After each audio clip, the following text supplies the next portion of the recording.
This meeting come to order. Today is Tuesday, May 17, 2016. This is a study session of the Prescott City Council.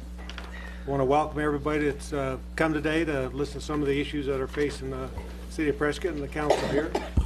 I am going to allow public comment today on a couple of the items, 1A and 1B, because I think it's important to get some public input on these two issues. It's something that we decide on a case-by-case basis when we have a study session. So at this point, let's go ahead and take the roll call. Mayor Oberg. Here. Mayor Pro Tem Lamberson. Councilman Blair. Bueno. Councilman Lozelle. Here. Councilwoman Orr. Here. Councilman Shiska. Here. Councilwoman Wilcox. Here. All present. Okay. First item, please. Item 1A, presentation of proposed updates in the fee adjustments regarding alarm systems.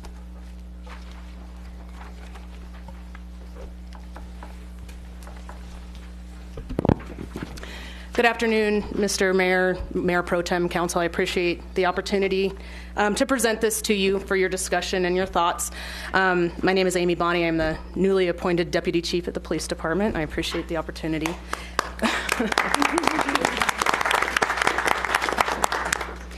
So I just wanted to start with a little bit of history surrounding our false alarm reduction program, and then bring you up to speed on some of the issues that we're facing and some potential for opportunities to address those issues to make things a little bit more efficient for all of us. In 2011, the city did institute a false alarm reduction program, and at that point in time, we had approximately, as you can see, 2,524 false alarms that would come into our police department. The problem with false alarms is not only do they take up our time, but they're also costly in terms of the hours that we put into them, in researching them. And one of the problems that we have is that it really compromises our staff's safety because we don't know the type of call that we're going to, the type of residence or any potential hazards that could be at that residence or that business. Since the inception of the false alarm program, to present time, our false alarms have been reduced to last year with 1,089. However, 1,089 is still a fairly high number, and so we started looking at ways that we could reduce that number further and continue to streamline the process for our citizens and for our police department. In 2015, one of the challenges that we faced was the position that managed our false alarm prevention program and reduction program was reduced, and so the management of that program did fall to full-time employees who already have other duties. So it's sort of been, I don't want to say hit or miss, but somebody who has other assigned duties has been managing that program. So I started looking at ways that we could handle the program, perhaps looking at outside vendors to manage the program for us, and just identified some things within our current ordinance that might be a way to, as I said, reduce those false alarms and continue to educate our community. So just to review some of those changes that you see in front of you, and the draft that you have is just that, it's a draft. And the first thing that I would like to bring to your attention is that in that draft, the initial version has a $25 per year alarm registration fee. However, in researching the other cities within our state, it seems like the fee ranges between $10 to $25, and so my recommendation is that we do reduce that to $10. Requiring an annual permit for each premise that is alarmed allows us to do a few things. First of all, allows our first responders to know exactly what type of building they're responding to, any hazards that might be in the building. Commercial buildings might have chemicals in them, for example. Any issues that might be surrounding that building, such as if there's somebody with special needs who resides at that building. Those are all things that we would definitely be interested in knowing. So it helps really enhance our safety, as well as keeps our information up to date. And I can tell you that even just as recently as today, we had 7 false alarm bills that were returned to our police department because we didn't have an up-to-date address based on the database that we have. So having an annual permit will allow us to maintain accuracy with those types of records, to keep people safe, and also to decrease the amount of billings that go out so that they're more efficient. The second change that is included in that ordinance is changes to the fee schedules that differentiate between a permitted and a non-permitted alarm user. Currently, those fees are the same regardless of whether you comply with our ordinance or not. having a permit and then reducing the fees for those that choose to permit their alarm system would hopefully encourage the proper permitting of alarms, but also lessen the fees that those that choose to abide by the ordinance might be impacted. So what you'll see there is 50%. Basically, if you have a permitted alarm system, your first billable alarm is billed at $50. If your if your alarm system is not permitted, it's billed at $100. The third thing there is the addition of false alarm prevention training for users who have a first-time alarm, because ultimately our goal is indeed to reduce the false alarms that come in. We don't want our responders to have to respond to them. We also don't want our community members to have to deal with those. So we really want to educate people about what causes false alarms and what type of things they can do to help prevent them. So that's going to assist in our overall goal of that educational piece, and we can accomplish that through several different means. We can build an online portal module so that somebody who has experienced a first-time billable alarm can take that online training as opposed to paying their first alarm. We can do it in person at the police department. There's just several different options for including that. And the final major change is the addition of a $10 fee to appeal of an alarm sanction. What we're seeing right now is that we get a lot of appeals that come through, and really most of them are not upheld.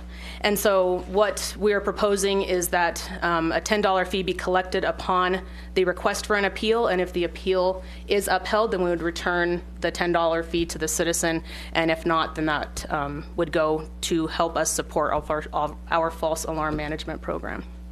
So that's really the overview of it. I will tell you that we've searched to see which cities in our area have similar ordinances, and we've also asked for concurrence from different organizations as well that really operate in this arena. And I have in attendance here the executive director of the Arizona Alarm Association. Her name is Susan Brenton, and their organization is in concurrence with this ordinance and do support our movement in this direction, as well as the Security Industry Alarm Coalition, which is a national organization that also helped us to draft this ordinance. Councilman Blair. Quick question, Chief. From my understanding, correct me if I'm wrong, every time there's an alarm that goes off, we not only send one officer, but we have to send two. Would that be correct? That is correct. So when we're shorthanded with people on the street, say 5 people on a shift, if we're down an officer or two, and I've seen it happen to where an alarm will go off in Southview, which is one of the furthest extremes of the city's limit. And we take 2 officers and put them out there, and they don't know what they're going into, somebody that may be on vacation. So now we have 2 officers probably tied up for a better part of an hour, maybe 2 hours, plus all the paperwork. Councilman Blair, that is correct. And in fact, that problem is actually kind of exponentially multiplied when we consider some of the large buildings that we have in town. If it's a large commercial building or a bank, for example, it certainly takes more than 2 people to surround that building to make sure, because we treat everything as if it was a real alarm.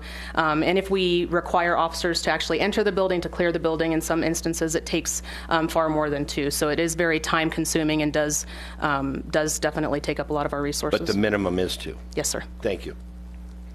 Councilman Zell. Thank you, Mayor.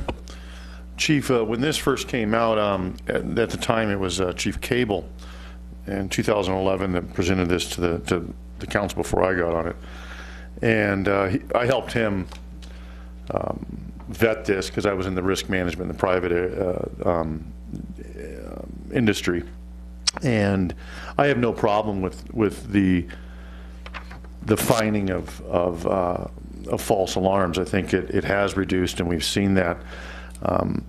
With our new business license we've got coming up, we're going to be cataloging what kind of business they are, what kind of dangerous areas there. Now maybe this goes into the exempt ones that aren't going to be under the false alarm, so we can get an idea of what that business or that school or whatever those exemptions were. And I don't have a problem with the $10 appeal process, but I just the reoccurrence of a annual fee goes right there reminiscent with the business license, and I'd have to stay consistent on my feelings on that. But I think half of this is already going to be taken care of with a business license. Just my opinion, Chief. Councilwoman Wilcox? I just have a comment on the appeal process. When I first read 5-6-10, paragraph A, it sounded like the appeal would be made to the city's false alarm prevention coordinator. In other words, that person would be deciding the appeal, which didn't make a lot of sense to me. As I read further, I understood it would be the chief or his designee who would decide the appeal. So I'm suggesting that maybe we want to change the wording in paragraph 4 to say the alarm user may, within 20 days, file a written appeal with the city's false alarm prevention coordinator. And then it would make more sense. There's a filing person who receives the appeal and then a different person who decides the appeal. Yes, ma'am. Mayor Pro Tem? Thank you. Congratulations, Chief. Thank you. If you remember correctly, I opposed this when we did it back in 11, too. I think it's a overreach of government to try and stick its nose into private property rights issues. Be very candid with you. I have a right, an inalienable right, and a constitutional right to protect myself, my family, my business, my home. I choose to arm myself with something other than guns sitting at my front door. I choose an alarm. For doing so, you folks want to implement some sort of an overreach with regards to taxing me, that's what it is, it's a tax, for exercising an inalienable right, if not a constitutional right. If the excuse that's being used is because it costs us money, find somebody for summoning a less than palatable reason for a I don't believe there's such a thing as a false alarm. That's kind of like a false heart attack. You don't have a false heart attack any more than you have a false alarm. What you have is an unauthorized disarming of protection. That's what you have. Now, that could be because of operator error. That could be because of weather. That could be just plain faulty equipment. It could be for various different things. If the objective is to stop faulty equipment use, poor use of private property, go after that, but not everybody equally. It'd be kind of like, I don't know, it'd be kind of like the attorney over here getting a DUI. That's a great excuse to go make everybody in town now register their vehicle for permission to drive in the city, plus pay a fee for permission to have a car. It makes no sense to me. It's an overreach. And I will not change on that. I didn't like it the first time, and I don't like it this time. It's no better. What it is, it's here again, it's an intrusion on my freedom to protect my business or my home, my family, and my safety, and an excuse to charge me or my store or anybody in town for choosing to arm themselves to protect themselves. That's how I sense this, okay? Okay. And Mayor Pro Tem Lamerson, I truly appreciate your input, and that's why what you see in front of you is just a draft and some discussion points, and our recommendation for ways that we can further enhance this program and continue to reduce our false alarm calls. Thank you. Councilman Chiska? Thanks, Mr. Mayor. Chief, I never realized that I was a challenged person until I read this and my eyes glazed over. Number one, I could never vote for something so convoluted. If you could simplify it a little bit for us simple people, that would be great. This seems awfully complicated. I mean, it seems like they took this from the they followed the Affordable Care Act with this thing. So if you could help out a little bit there, and you know, I have a question. Don't alarm companies usually have all this information, and, you know, people don't just have an alarm that goes to the police department, do they?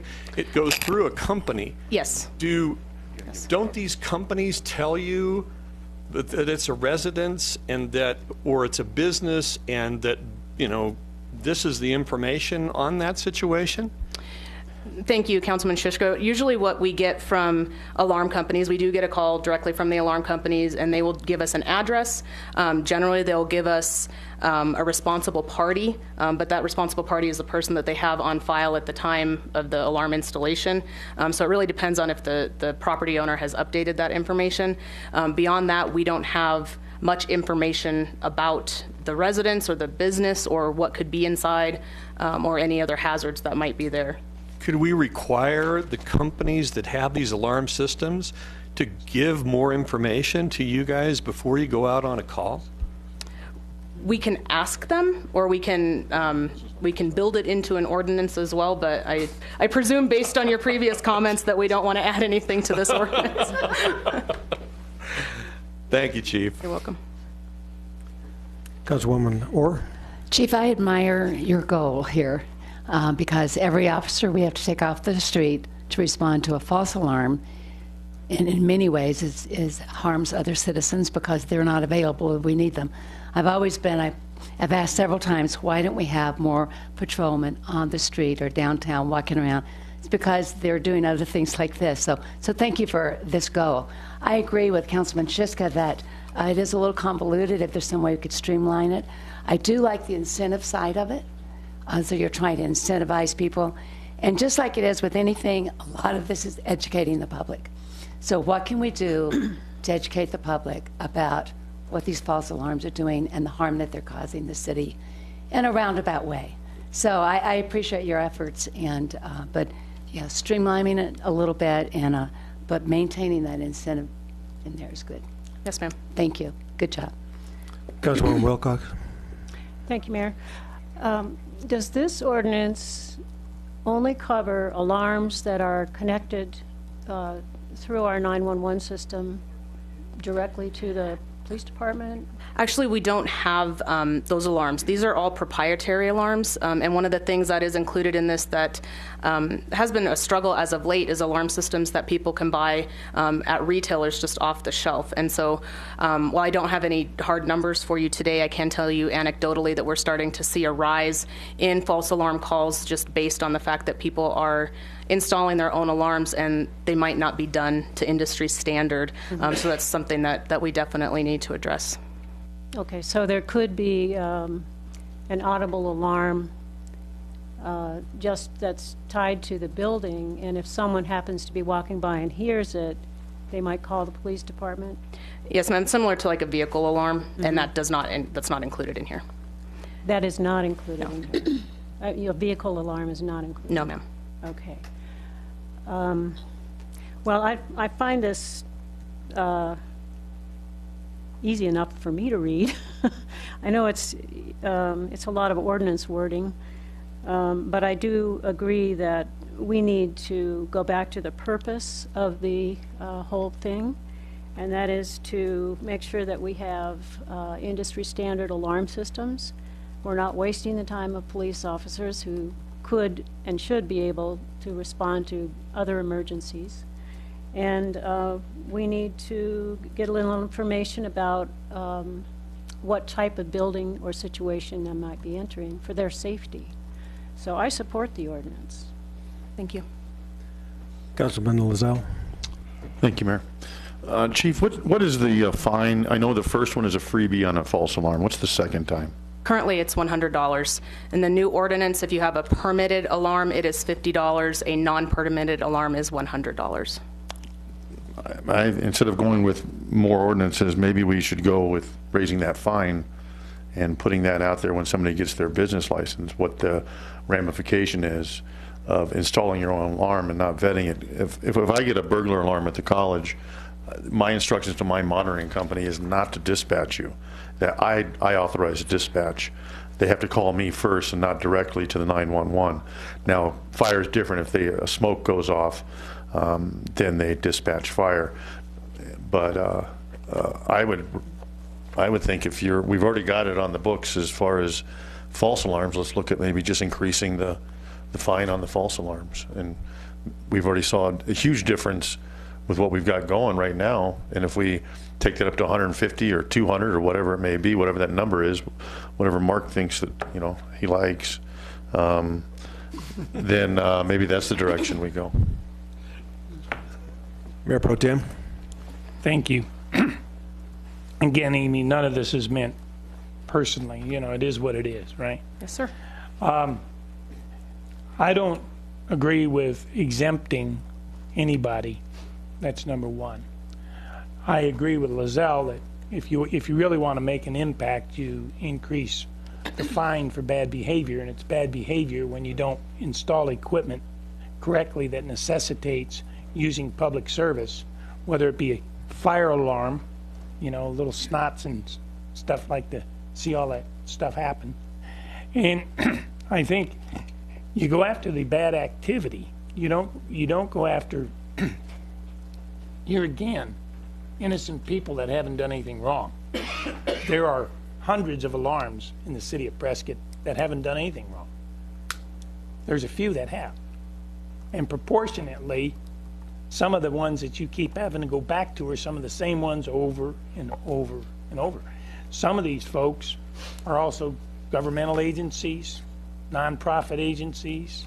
They're all kinds of different things. They're not just businesses and homes. They're all kinds of things that create a demand on safety, and taking off public streets personnel such as yourself or the fire department or whatever the case would be. I mean, it's like EMT and some of these group homes and all this other stuff that people think it's kind of funny to do. You need to make the people who do this accountable, not make everybody on the planet accountable because you've got some people doing something wrong. So that's where I'm at. I've got a couple questions. Do we know the number of commercial versus residential alarms? I don't have those numbers with me today, sir. I Okay, would apologize. you estimate that there's more residential than commercial, or vice versa? Mayor Oberg, I would estimate definitely more residential alarms come in. One thing that I heard Councilman Lozelle say, and I think it makes good sense, is, if we're going to have a business license for a commercial, then maybe it's a good idea to have someplace on the form where there'd be a block you could check if you have an alarm system in your business. And I think with the $35 business license fee already, that we could waive any requirement to have a fee for a business license or for an alarm based on the business license. Anyway, just a thought that you might want to take a look at. And I agree, we've had almost a 60% reduction in alarms over, about a 5-year period. So it definitely appears that, sanctions do gain compliance and responsibility. So I think that's important. And again, I agree with Councilman Lozelle that, sometimes maybe adding a little more money to that might even give more incentive. Do we know in the past 5 years, when we see a reduction like that, is it because people have just decided to shut off the alarms and don't register them anymore and don't even utilize them and are not even being alarmed, not even accidentally? Or do we know that there's been an increase in alarms because of, the increase in construction and other businesses coming in? Mayor Oberg, I honestly, I could not tell you. I will say that anecdotally, again, we have, our calls for service have gone down significantly. So whether we're responding to, or whether there are actually more alarms installed within the city of Prescott, really we don't know because we don't know how many are out there. But our calls for service certainly have gone down in the area of alarms, and I can attribute that directly to the ordinance that was passed in 2011. Okay, thank you. Any other questions, comments from the council? Any public comment? Come forward. Mr. Mayor, members of the council, my name is Susan Brenton. I'm the executive director of the Arizona Alarm Association, and we do support this ordinance. There are a couple of important issues in here I think you need to know. First of all, the enhanced call verification, where an alarm company gets an alarm and they have to try to make 2 phone calls before they can call the police out. That enhanced call verification is going to reduce false alarms somewhere around 25%, and I've heard as much as 70% in some cities. Secondly, we do also support the idea of everyone paying like a $10 a year annual fee, and a lot of it is because people move so much. I know that, for example, I pay an annual fee where I live for my alarm, and every year I have to put down like who they call if they cannot get hold of me, and that changes almost every year or every 2 years. The police department needs to know that. Unluckily, we did not support it, but there was a law passed about 2 years ago here in the state that an alarm company, or a city or any jurisdiction cannot ask for a bunch of alarm information from an alarm company. I have to give you, say, the permit number, a name, and the address. You know, many of the alarm companies will give the cities the information about all of their customers if the cities ask, but they don't have to under this new law, and we did not support that as the association. We've always wanted to work closely with the cities. So I hope you can support this. If there are any questions, I'd be happy to answer it. Most of this ordinance was based upon a model ordinance that the police departments and some of the alarm companies put together through our organization. I'd be happy to answer any questions. Any questions from the council? Okay, thank you. Appreciate it. Thank you. Any further public comment?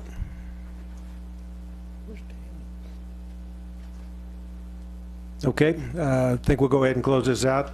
I think there's sufficient information that has been provided by the council for us to relook at that ordinance and see if we can make a few more improvements to it.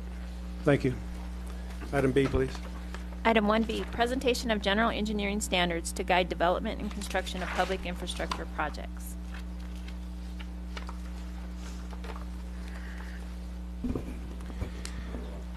Good afternoon, the Honorable Mayor and Council, Henry Hash, Public Works.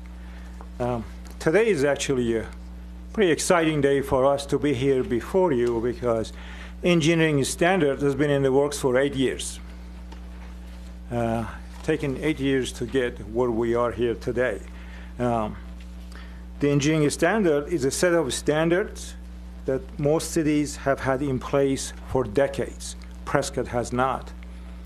The standard is needed for consistency, guidance, transparency, good customer service, and really for protection of the client as well as the city.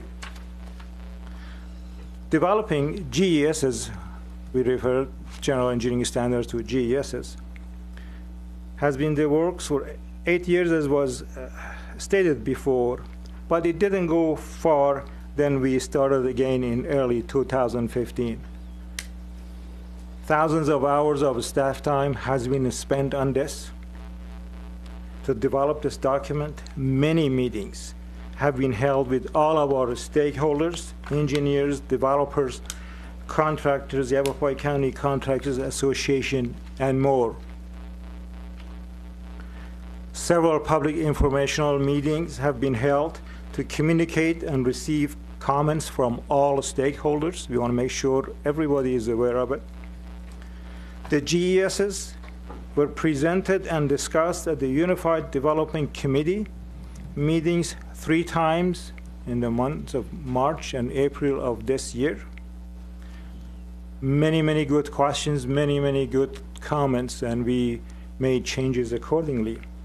UDC committee unanimously supported to forward it to Planning and Zoning Commission. At the Planning and Zoning Commission meeting of April 14th, the commission unanimously agreed to forward it to you, the City Council, and here we are today, 8 years later. Although there are so many people that have worked on this for so many years, and I would like to name them all, but in the interest of time, I would just like to express my thanks to a few people who have spent a lot of time on this. First of all, our own dedicated public works staff, Gwen Roach, who's here, Charles Andrews, Steve Oros, Craig Dossett, Ian Mattingly, Mark DeBroy, and many more. I would like to thank Community Development for their help and partnership. Tom Guys, George Worley, Randy Plummer, Frank Hall, Darla Eastman. I would like to thank the City Attorney, Mr. John Palladini, and his team. And I would like to thank Council members Lamerson, Blair, and Lizelle for listening to us as UDC members for hours and hours. Thank you for your support. Thank you for your patience. They know this process and the document quite well. And of course, we wouldn't be here today without the help, hard work, and support of Sandy Griffiths, the Executive Director of Yavapai County Contractors Association. Sandy has probably spent hundreds of hours of her time in her busy schedule to review the documents, and she provided us with constructive comments and kept us on the right track. Her review and comments made our job much easier. Really, she did much of the work that we needed to do. Sandy also did a great job representing her clients. So she negotiated some more, then a bit more. In the end, the document that is before you today is a very different document than the one we started with. It is a better document. It's more complete and it's more flexible, all as a result of us talking to our stakeholders throughout the period. The last I heard that Sandy is in agreement 99.9% with this document. It hasn't been an easy process, but it has been a good one. Again, I would like to express my appreciation to all the stakeholders and Sandy for her guidance, wisdom, and partnership, and yes, occasional beating on us. But all in all, it has been a pleasure to work with her and many other partners that we have. With that, I'll be happy to answer any questions. And if no questions, with your permission, Mayor, I would like to ask our city engineer, Charles Andrews, to give a presentation. Any question, comments from the council? Okay, thanks. Good afternoon, Mayor, Council.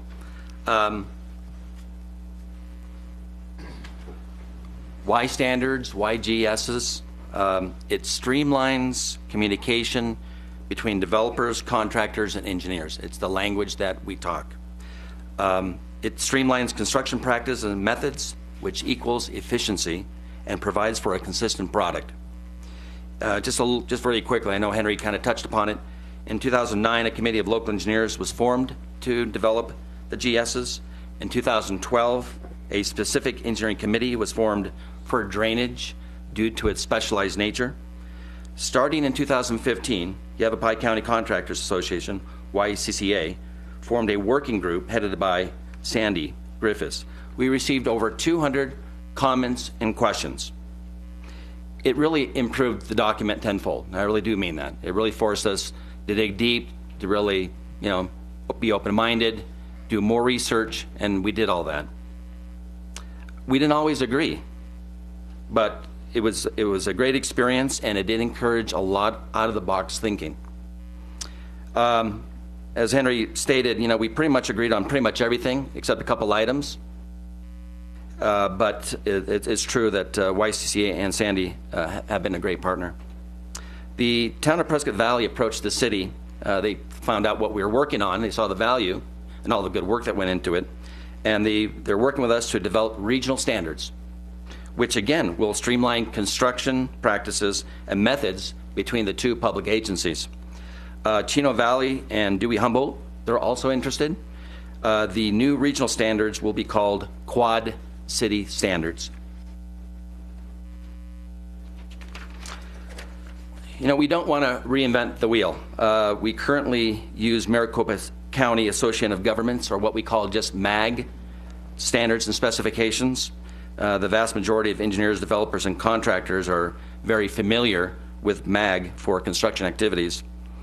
Due to the city's climate, soil, and topography, we have created a supplement to MAG for those items that need to be modified. For example, concrete and asphalt, what works in the valley at that temperature is one thing. What works up here is different. So because of freeze thaw, we have modified what we needed to modify, and that's what we call our supplement to MAG. Before the development of the GSs, it was very confusing. I would receive a lot of calls, and they said, well, what is it, Charles? Is it this? Is it that? Some documents, and depending on what you read, and there was a lot of them scattered all over the place, might say, well, you use MAG, and some other documents say, no, you use YAG, or even ADOT. It was very confusing. Now the GSs will reference MAG or the city's supplement to MAG. With the GSs, there will be one document that anyone can read and get clear direction. Land Development Code sets the policy. Example, do I need sidewalks for my development? That's policy. That will stay in the Land Development Code. But if you need to know how to build a sidewalk, that's where you go. You read the GSs. The GSs are broken down into the following service areas. Very quickly: introduction, grading, drainage, water, wastewater, transportation and traffic, dry utilities, survey, alterations and modifications, and lastly, as-built and record drawings. One of the things that we're requiring benching for fills. This is very common in engineering and construction community. Benching basically is like a staircase. You bench into the hill or the mountain. It's like a staircase, and that reduces the possibility of this new fill material sliding down the hill. Basically what happens is you have the existing material, you have your new fill material. If it's smooth, it gets wet and it just slides off. Now it's benching, very consistent with all the other cities and the county. When you say greater than 10 feet, is that 10 feet deep? Yes. Okay. Historic drainage patterns. This is not a new requirement. We had it before. Again, if you're doing site development, and there's a channel coming down into your proposed development, you can move it around, but ultimately downstream, you need to put it back into the existing channel, and this will prevent flooding of your neighbors. Very important, property corners shall be staked by a registered land surveyor. This is a existing requirement, but it's really important. I want to kind of highlight how important it is to have a competent registered land surveyor go out there and stake. So many times we've found that people are building improvements in other people's property, and it becomes very problematic. I have a question on that. Sure. Corner staking. Yeah. Is that new development, or is that permitted additions? So if I'm putting an addition on, is that going to be required to have my property staked? I'm looking for Tom. New development. Thank you. Here's a couple of pictures. Again, the GSs incorporates lessons learned. We have a lot of good history. Things happen, and that's just life. But the important thing is to learn from when something goes wrong, what caused it, and that's critical. Also in the GSs, we've used drawings and tables to make it clear and make it easier to understand the requirements. Because a lot of words, it's easier. Just put it in a table, tablize it. It makes it easier for the reviewer, the reader. Drainage. The time of concentration is directly related to the amount of flow. So if you use a big T sub C, that means you're going to get less flow. So the bigger your T sub C, the less flow. A smaller T sub C is because of the intensity, you have more flow. This is a perfect example, and I want to pick on Blackhawk development, is we know for a fact that they use the incorrect T sub C. They used a bigger T sub C than what they should have. This basically, you're going to end up with undersized pipes and catch basins. The city spent $700,000 going back and making that right. Because of that, we are now requiring that the TCC be 5 minutes, a minimum of 5 minutes. And many times in this topography we have out here, the Carlton Larkin, I just did the calculations for the drainage on that project, and the TCC is 2, but I'm going to default them 5. We're going to start at 5. And if it's 15, it is what it is, but we want to use the correct TCC. That's important. Floodplain delineations. This is only if you have a site that has a tributary or a creek running through it. The engineer is supposed to come to the city with calculations, and they basically say, I don't need to do a floodplain delineation because I calculated 49.9 CFS. So, of course, it goes to staff, and staff says, well, we don't agree with your calculations. We waste a lot of time going back and forth, between the 2 engineers. A rule of thumb, up here, approximately 1 acre equals 5 cubic feet per second. So instead of just saying 50, we're just saying if you have 10 acres or more, you're going to do a floodplain delineation. This is going to save private development a lot of time and staff time, because it's really one and the same. Rubber gasket reinforced concrete pipe. I'm going to refer to it as just concrete pipe. Now, this is one of the items that there's been a lot of discussion. We've experienced a lot of rusting pipes in Prescott, and when the pipe rusts, it collapses, and many times the roadway goes with it, and it's a lot of money. And we've spent a lot of money over the years. We know this. Lessons learned. Here's some examples of some failures. The one that probably is the top middle culvert pipe rusted out. This is unfortunately very, very common out here. We have what's called hot soils. It actually attacks the metal, and it goes quick. There's things that we can do, but really, we don't have a maintenance. And really, when you look at what I call the service life, a concrete pipe will last you 100 years. And the funny thing about concrete is concrete gets harder every year. So the Hoover Dam right now, as we speak, is getting stronger. That's the thing about concrete. Metal, no, it does not. And plastic, that's not the case either. Before, I'm sorry. Go ahead.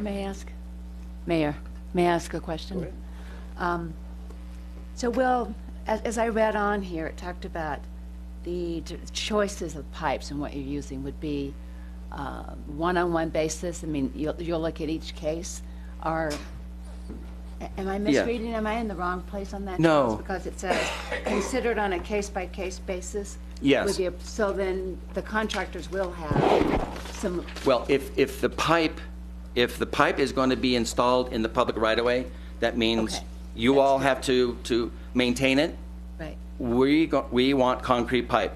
However, working with the YCCA and Sandy, we said we'll allow you to use HDPE, which is basically high-density polyethylene pipe. I've used this before. It's a good product, but we're putting restrictions on it. We are going to say, we're going to let you use this pipe, the HDPE, and we understand it's less cost, but we want to make sure it's a good brand of plastic pipe, because they're not all created equal, and we know this. We're going to make sure that they install it in the right area, depending on the topography, Right. depending on the soils, right? We might say no. And we're going to, I'm going to require more oversight. That means if I need to have an inspector out there longer, that's what we're going to do. But we are providing it as an alternative. So there is some flexibility. There being is, built into yes. this. HDPE will be allowed as well as concrete. Now, for private, if it's privately owned and maintained, you can use anything you want. Thank you. Yeah. All right. Thank you. Yeah. And as I get into plastic pipe versus ductile iron, another hot issue, again, if it's private, you can use anything you want. But when it comes to the public right-of-way, if we're going to maintain it, Sure. it's going to be ductile iron for potable water, for many reasons, and I'll get to that now. And here it is. Water mains, water services, and sewer services will always have tracer wire installed.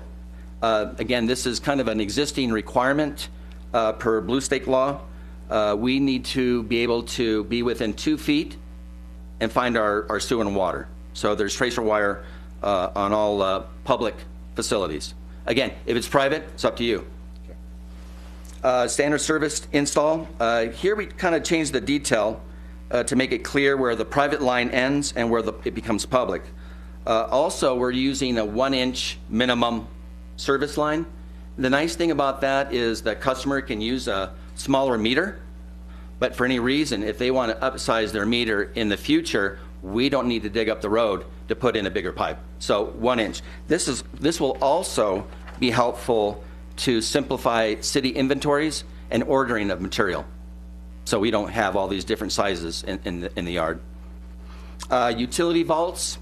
The city only installs these, but we modify the detail for it.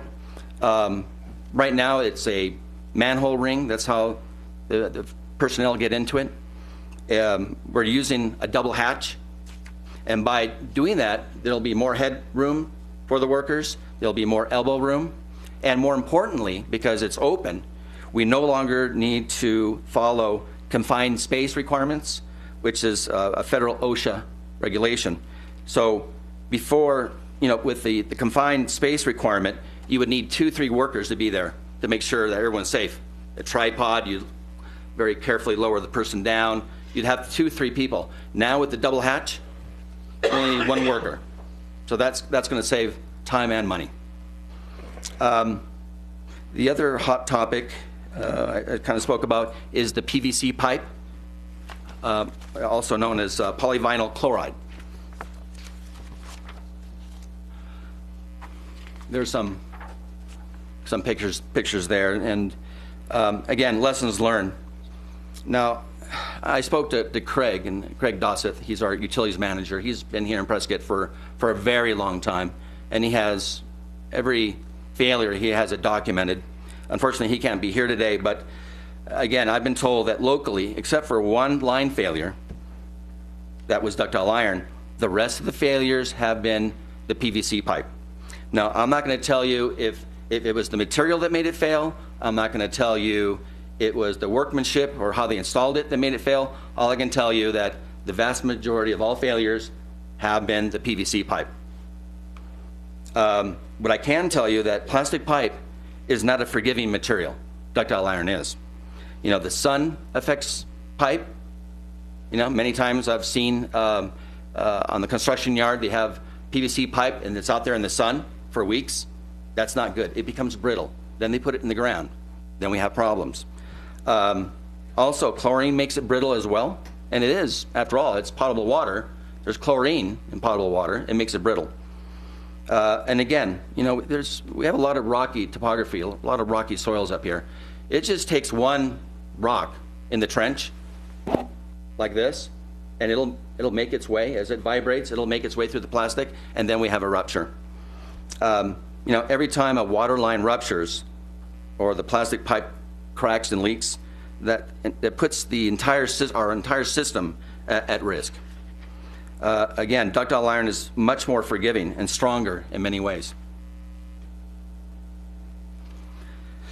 Water hammer and surge pressure. Normal operating pressures here in Prescott range anywhere from 80 to 100. Now, surge pressures, and it depends on low points, topographies, when a pump kicks on and off, or when someone opens a valve too quick or closes it too quick, the surge pressure could be 3 times the operating pressure. That is a substantial pressure. Again, and I spoke about the rocks in the trench, the pipe is installed on the plastic pipe, it will, it'll eat through it and break it. Ductile iron pipe has 8 times more tensile strength than plastic. And that comes in really handy when we talk about those surge pressures and those high hydrostatic pressures that I just talked about, three times the operating pressures of 80 to 100. Ductile iron resists up to 4 times the hydrostatic burst pressure of PVC. That's fact. You can find it on the internet. Everybody knows it. And again, ductile iron, it's metal, easy to locate, and it's all. I know there's tracer wire on it, but it's always good to have that redundant system. So Charles, what's the difference in the cost? When you're I've been told that Sandy at, I believe it was the, I think it was the UDC meeting, she said it was, ductile iron is $10 a linear foot more. So basically, if you're doing a development, let's just say, just round numbers, your frontage is 100 feet long, $10, that's $1,000. That's $1,000. And I guess what's important here, my takeaway on this whole thing is, we're not telling you to put ductile iron on your private property, but if the taxpayer is going to own this for X years, you don't want to go back and repair it multiple times, if any. You want to have a piece of equipment or a material in the ground so we can move on and not spend resources time and time again repairing inferior material or at risk of inferior material, and at the same time we have iron or metal water lines in downtown Prescott that are close to 100 years old and they're still there. That's what it comes to. We're not really telling people if they want to, they want to have crappy plumbing on their private property, but if you're doing a development and the citizens are going to take over the maintenance of that development, they have to be built to the standards to protect the taxpayers' money. That's how I see it. And here's a little something too. But working with the YCCA and Sandy, and I know this is probably the most important issue that they have, and I do understand where they're coming from. I really do. However, I do understand how many failures and what's the cost of replacing it. That's why we do allow it. If it's privately owned and maintained, anything you want to do, it's okay. You're going to maintain it. You're going to be responsible for the cost. But if it's going to be, given to the city and we have to maintain it for the long run, then it has to be a material. Ductile iron is the material. However, we have allowed the use of PVC. However, it's going to come with the same requirements as HDPE. It'll be based upon case-by-case basis. It's going to depend on the location, it's going to depend on the topography, it's going to depend on the soils, and it will have more oversight, and it will have more inspection.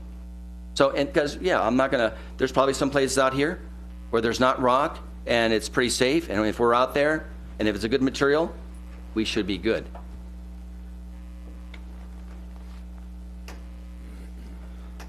Wastewater, precast concrete sewer manhole construction.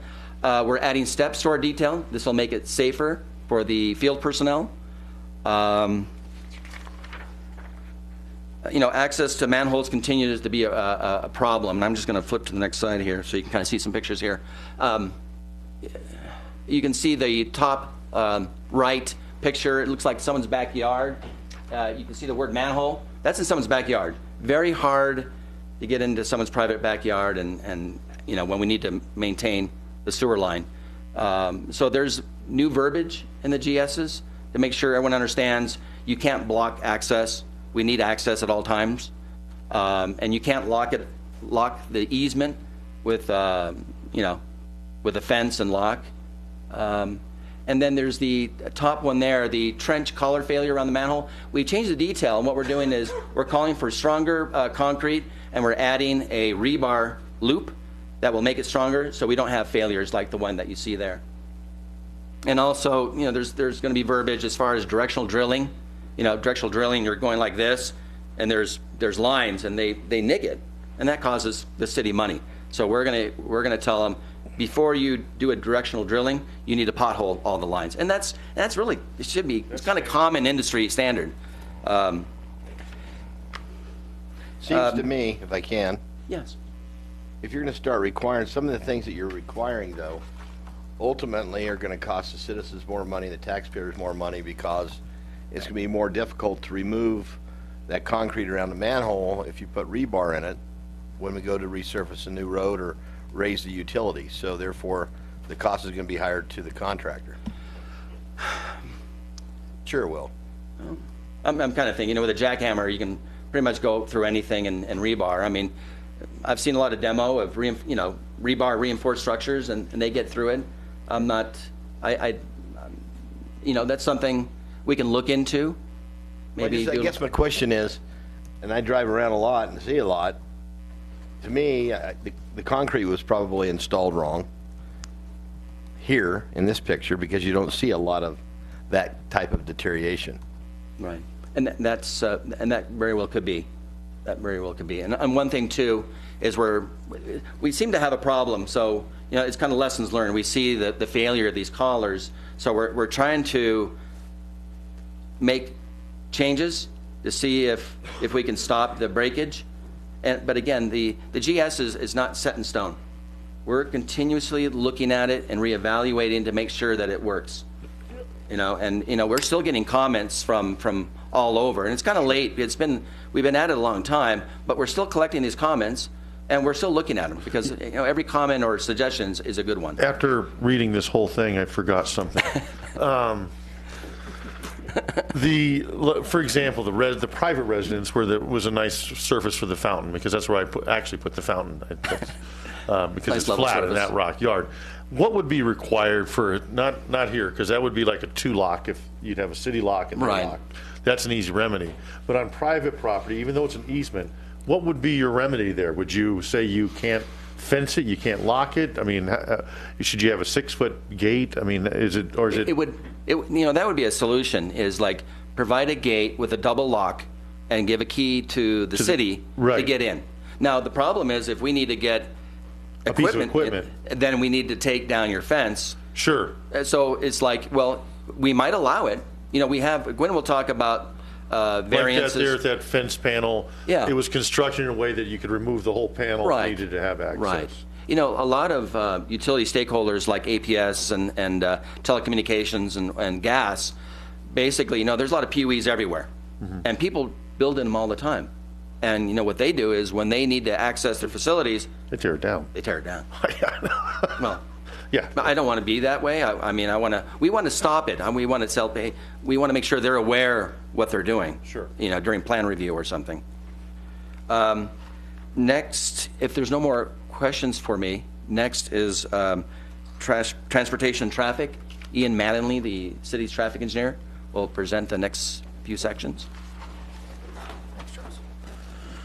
Good afternoon. Yeah, mine's, I'm going to go over Chapter 6, which is on transportation and traffic. So, as Charles has been doing, what we're basically touching on is not all the things that are inclusive in the GSs. Again, these are just the major changes that we wanted to highlight to YCCA and the contractors and the users of the document. But in general, the Chapter 6, goes about setting forth the criteria for roadway geometry, design elements for new roadways.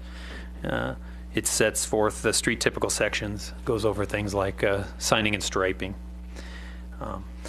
So one of the major areas where we've changed things is in the, if you were to go and look at the existing street typical sections for the city of Prescott right now, we have 7 of them. And they're being replaced with 5 new street typical sections. Now, the reason we're doing this is because the new ones better fit future development needs of the city. We have some duplication. If you were to look at the existing 7, they really go along with roadway classification and the use of the road. But for instance, we had collectors, a major collector that basically mirrored a minor arterial. And so while it functionally classified, it operated in a different sort of way. It was basically the same typical section. So we've reduced those down to 5 new ones, and we've deleted the major collector street section. It's no longer used. All of these now include a 8-foot public utility easement outside of the right-of-way.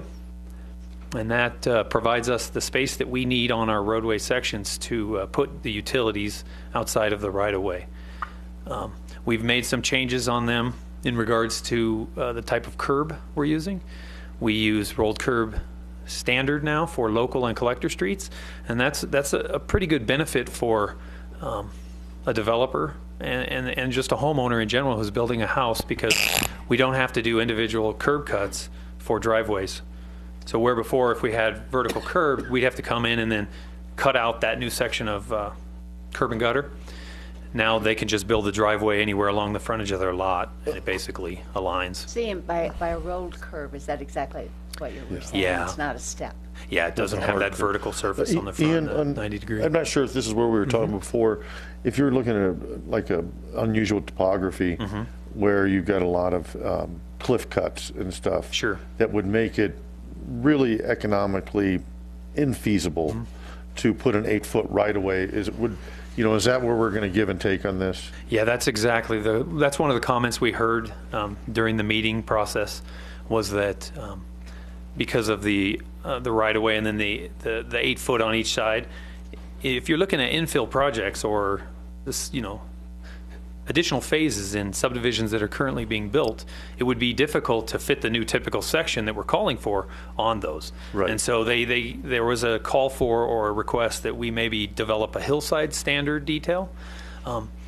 But this is really our standard that we're looking at for the majority of the city in new areas of development. And when you look at the city of Prescott, the areas of new development are relatively flat, relatively flat.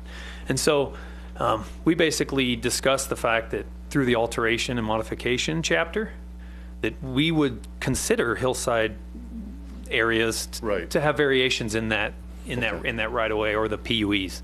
And so that's how we would handle that, because we didn't really want to make a standard that would stand alone just for that small, those small cases.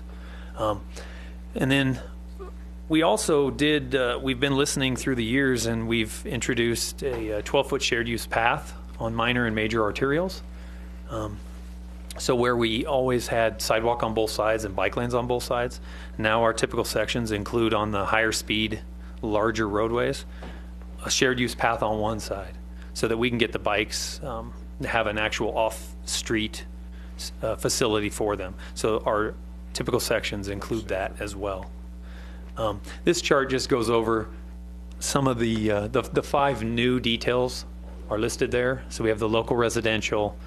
We introduce a new residential collector. So that's a roadway where if you come in off an arterial, you would turn onto a residential collector that might be slightly wider to get you into where you turn onto the cul-de-sacs and all those things. So that gives you has 10 foot more right of way, a little bit wider, allows parking and just easier ingress and egress from the collector and arterial network. We have a commercial industrial collector, and then a minor arterial and a major arterial. And so we kind of highlighted what we're doing with the sidewalks and bike lanes. And then, as you see on the last 2, we have a 12-foot paved multi-use trail on both of those on one side. So that's the major change in the chapter is those new standards. We do have some other things, though, that I'd like to just touch on, because they were mentioned through the comment process. One is that we are trying to move away from the use of the curbside masonry and other non-standard mailboxes. We understand this is a sensitive issue because we've got a lot of developments in town that require those, or they've been built, the first 3 phases have been built with those, and so they want to finish out using those. So again, through the alteration process, we would allow those to be continued, to be installed. And we're looking for ways to allow them to be used. Our real concern is that they're built with little control, and they're primarily right on the edge of the rolled curb, basically creating a hazard for the drivers, because as of now, we have not found a design standard anywhere in the country, or we haven't found anything that defines a breakaway structure, some kind of safe structure. We did recently hear of a company that is building these that are basically, it's like a polyurethane shell that is built in a way, so it's a very light structure that looks like masonry. And so we're kind of researching that, and that might be a good option going forward. But we are trying to eliminate these in new developments. And excuse me, so Yes. what you're saying is that cars are and trucks are running into these things? Well, they have, and they do, and it's very hard to control that. Typically, when you have structures very close to the edge of the roadway, like signs. You limit the size of those. You want to control the clear zone. You know what I mean? So signs are very light structures that will go down when a car hits it. If we don't have control of how these structures are built, and we don't want to place liability on ourselves by defining what that should be, because I don't want to be the one that's defining what is safe and not safe with that structure. So it's problematic for us. So what we're doing is we're trying to move to cluster mailboxes when a development wants to have a nice, mailbox feature. If you go out to the new development off Granite Dells, they've put in a pull-out, and they have a nice structure that people can go to. We still allow anything that's approved by the United States Postal Service, and that was one of the comments that we heard as well, was we do have a design for a curbside mailbox, but it's like post-mounted, the typical rural thing you see. And one of the comments came about was that there's catalogs allowing or selling products that are approved by the Postal Service. And so if you have a standard, why aren't those allowed? And so we did modify our standard detail to allow the detail that we want or any other United States Postal Service approved curbside mailbox. So we're trying to work with the subdividers, the engineers, homeowners, to give them the options they want while still trying to make inways on roadway safety. And it's been a pretty good compromise, but that's where we are. I just wanted to mention that because that is pretty major change, and we did hear comments on that. Lastly, we have been using U-channel post. That was a YAG standard. Many rural communities still use those. We are moving towards square post, 2-inch square post in a concrete foundation. And we did hear some pushback. Obviously, that's additional cost. And we did note that in private subdivisions or private developments, on-site stuff, parking lots, they can continue to use anything they want.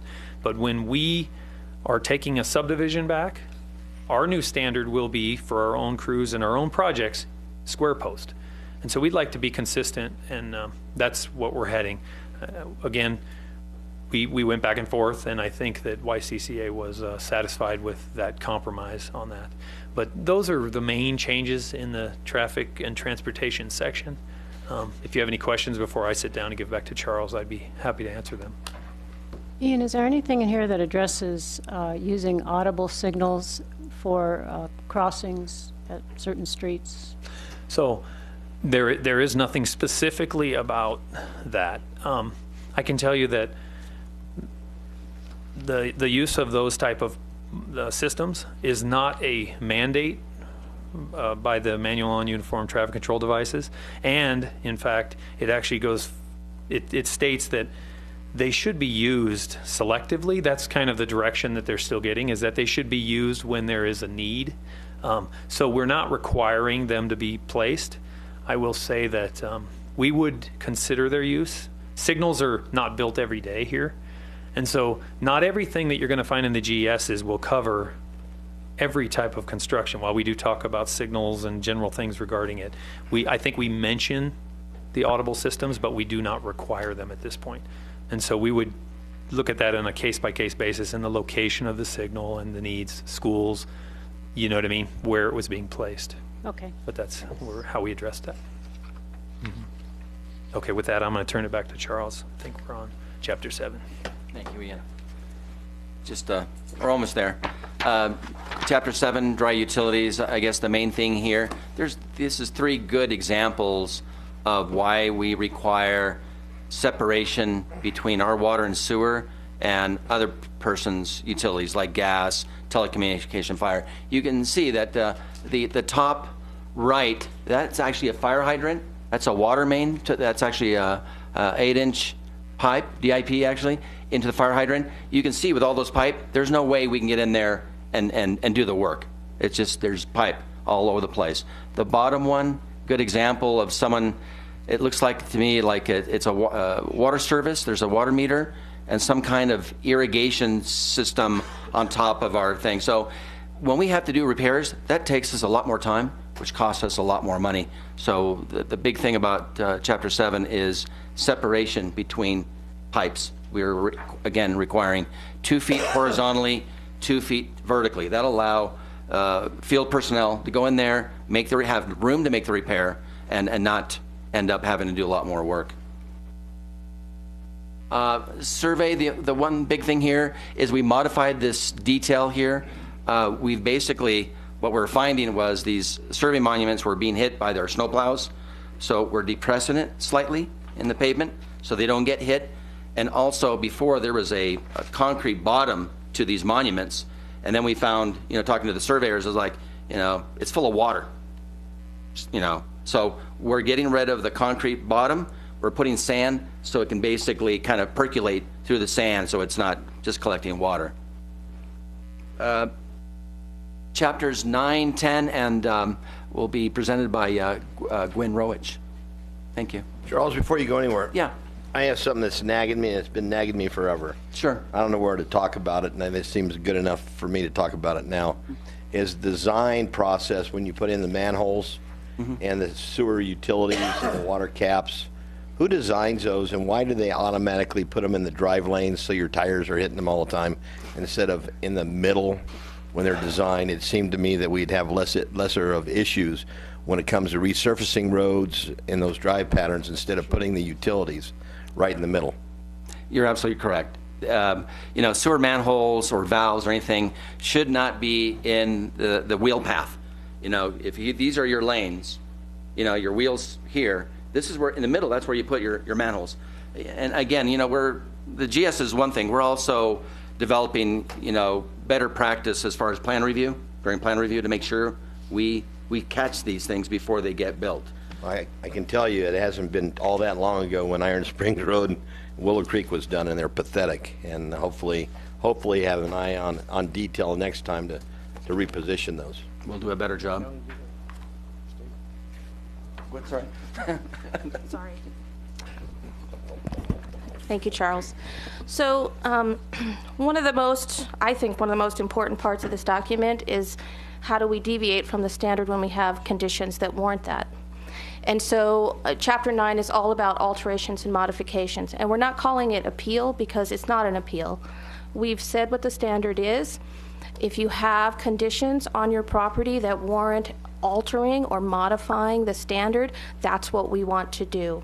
And so one of the feedback that we got from our partners also was, well, those things take time and they hold us up. If I have to go through a process where someone's going to review my project, is this going to hold me up? So we created this flow chart, and actually we put it into the document because in the UDC meeting they said, this is great, put it in the document because it really defines better how it would work. We have 3 levels of alteration or modification: administrative, technical or minor things, and then major design modifications. Each one of those things is on a different time frame because they take more or less time depending on what the request is. The alteration and modification process is done by the city engineer, and we tried to establish time frames that would be concurrent with our plan review processes. Our first round plan review is 15 working days. So even if you're asking for a major design change, should not delay your project in any way within the 15-day time period.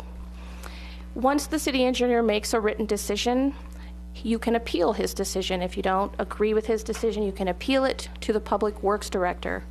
Now, the Public Works Director has a couple of options. He can review the written determination of the city engineer and either agree or overturn his decision, or he can convene a technical review panel.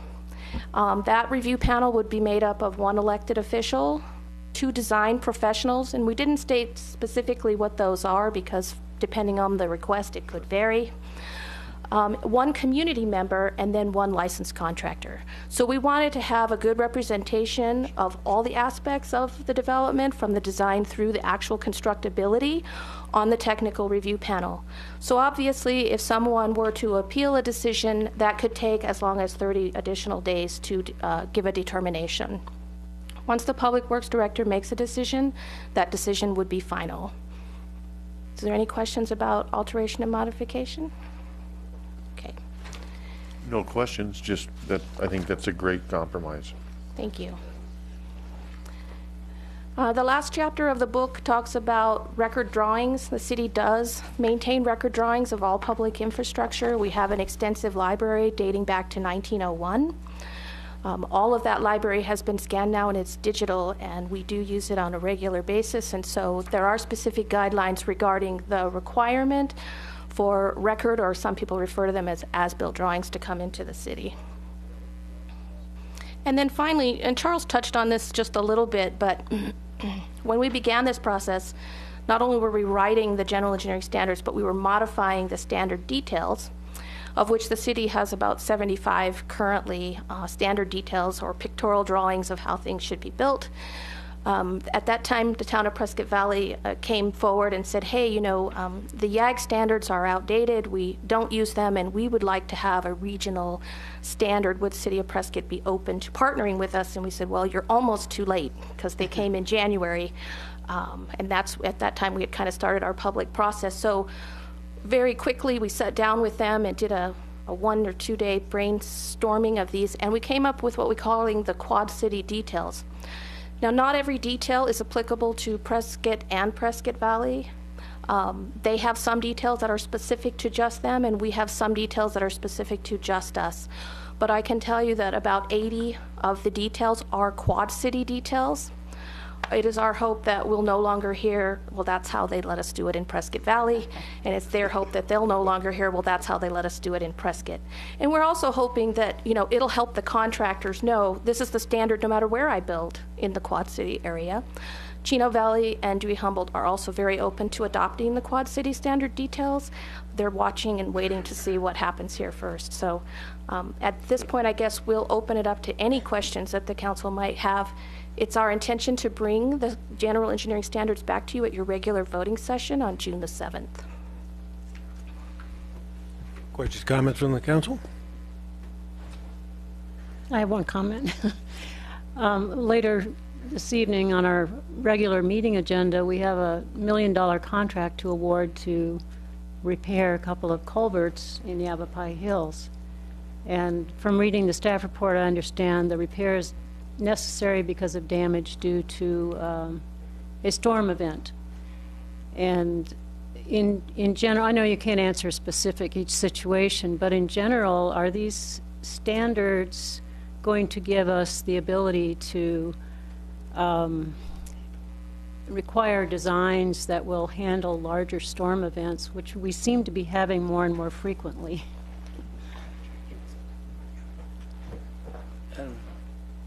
Go ahead, Steve. Hi, I'm Steve Oroz, Public Works Department, and the answer is yes. Just like the Blackhawk example that Charles gave earlier, this is another example of the use of an incorrect design parameter that went into culvert sizings that were too small. Mm-hmm. So we're looking at minimizing that into the future and doing a much better job of when we do public infrastructure, we do it right and do it to the best of our ability. We know that things change over time. Fire flows is a good example. It's just things keep getting different over time, but we try to do the best we can with today's knowledge and lessons learned. So yes, that's another example of how we could do better in the future. Mm-hmm. I think even though some things may cost a little more up front, if they last longer and require less maintenance, it's a much better investment of public tax dollars. Yes, thank you. Any public comment? Come on down. That's fine. What do you jump in front of you? I would like to thank the mayor and city council for allowing me to speak today. My name is Steve Cooper. I'm a representative of the PVC Pipe Association. We're an association that represents PVC pipe manufacturers across the U.S. and Canada. The PVC pipe industry is a well-established industry supplying products to utilities across this country in water, sewer, reclaimed pipe, and force mains. As a matter of fact, there are 3 PVC pipe plants in the state of Arizona alone. We represent this pipe as an association and our members. There's over 1 million miles of PVC water pressure pipe in service today. It's been around for 50 years, as long as Ductile Iron has, and is providing excellent service to utilities across this country. One of the key things, a couple of the key things that I'd like to bring up, and I know this may be somewhat critical or controversial to what you've heard up to this point, is that pipe is important. It's the single largest investment that Prescott's going to make on behalf of ratepayers, because the expense and the amount of pipe that you have there is your biggest single capital asset that you will be considering with your city staff and your on behalf of your ratepayers. We work with cities across this country on understanding the differences in materials, working with engineering design, installation, and maintenance of systems. I'm a professional engineer representing a big portion of the country, and that's why I'm here today. We are not aware that we were being contacted in order to provide any input as an association. PVC is used across this country. It's used from Alaska, been to projects in Alaska to Arizona, from East Coast to West Coast. And it's recognized as a very well accepted and high-performing material for water infrastructure. As a matter of fact, I'm not sure, but I think this city, over the last couple of decades, has invested a considerable amount of water main investment and water main installations with PVC. And I'm not aware of how it's performing, but we have studies and reviews that look at pipe, how it's performing with regards to its longevity, digging up pipe, retesting it to new pipe standards. We have studies, and all these things are available on the website. I will leave all of them here. Studies about the suitability of this product. It was mentioned about in chlorine environments. This product's used in thousands, tens of thousands of water utilities across this country. Very well suited, an approved product, reviewed by NSF. As a matter of fact, I happen to be the chairman of the Committee 240 of AWWA, where we did look at the impacts of chlorine and chloramine on water products. And PVC, like ductile iron, is well suited for all types of water treatment or all types of water chemistry. We're not against the use of ductile iron pipe, but what we are against here is that PVC is being excluded and not being allowed to compete in the marketplace. And it's very, very unusual that I'm called to come to a city where they've had such a long-standing use of the product, only to see that not be continued from this point forward. I think in Charles's presentation, there were a couple disparaging comments made with regards to the product. I just want to run through them real quick. The PVC pipe is not forgiving. On the contrary, it has the lowest water main break of all materials out there, which is an indication of just how forgiving a material that it is. I was intrigued by the fact that you have referenced that you have hot soils here. I'm not sure exactly what you're doing with your metallic or products that are vulnerable to corrosion. PVC is not vulnerable to corrosion, but what many cities across this country are experiencing. To your point, you referenced thick-walled cast iron pipe. That's a product that I'm familiar with from the city that I'm from. Very high-performing product, very thick-walled. The products that you have today, ductile iron and PVC, have both been around 50 years. Much thinner wall materials today than what you're using.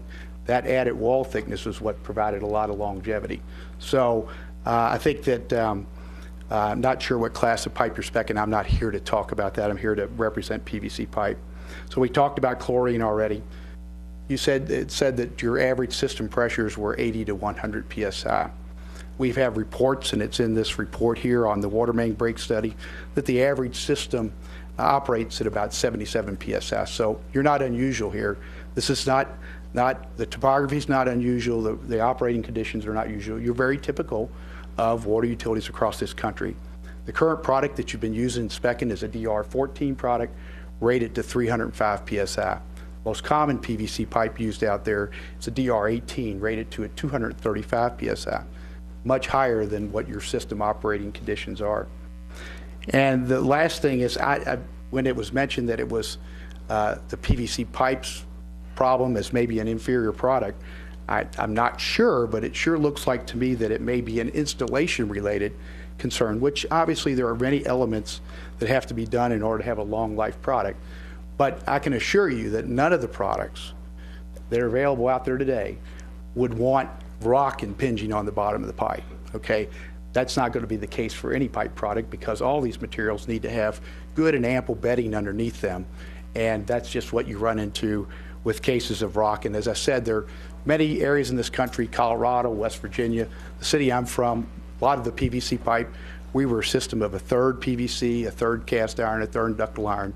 I'm from Louisville, Kentucky, and was responsible for operation and maintenance of a large system of about 4,000 miles of pipe, where we looked at all the different materials that were out there. We didn't shy away from putting PVC pipe in rock areas. Key to that is making sure you have the right rock removal to make sure that all pipe materials are properly bedded and supported. And then PVC pipe doesn't require additional inspection. It's a very forgiving material. Whatever inspection and backfill materials you're using for your iron pipe, you can be using for PVC pipe. And then the last point is PVC pipe and the ability to locate it. I assure you, people are not losing hundreds of miles of pipe because they can't find it. With as-built records, tracing wire, and so on and so forth, cities install and maintain PVC pipe across the country. My request to you today is to allow me the opportunity to work with the GES to better understand the performance of PVC pipe in your system, see what lessons can be learned from that, to then have that reassessed and reconsidered in your upcoming GES standards. I thank you for your time, and I open it up to any questions you may have. And I'll leave all these documents here. We also have installation guides. I'm going to leave a handbook. There's standards that are out there. This product complies with all the AWWA standards. And then we have several documents available about the importance of making sure there's open competition for ratepayers and developers, because the vast majority of all developments in this country are all green and blue pipe, blue for water, green for sanitary sewer. So, and assuming you're using PVC for sewer pipe, and not sure if that's being reconsidered, but that is also a mainstay product used across the country. So anyway, I'll open it up to any questions. I do thank you for your time. I apologize for being the 11th hour here. So, yeah. Any questions, comments? Okay, thank you, appreciate it. Anyone else?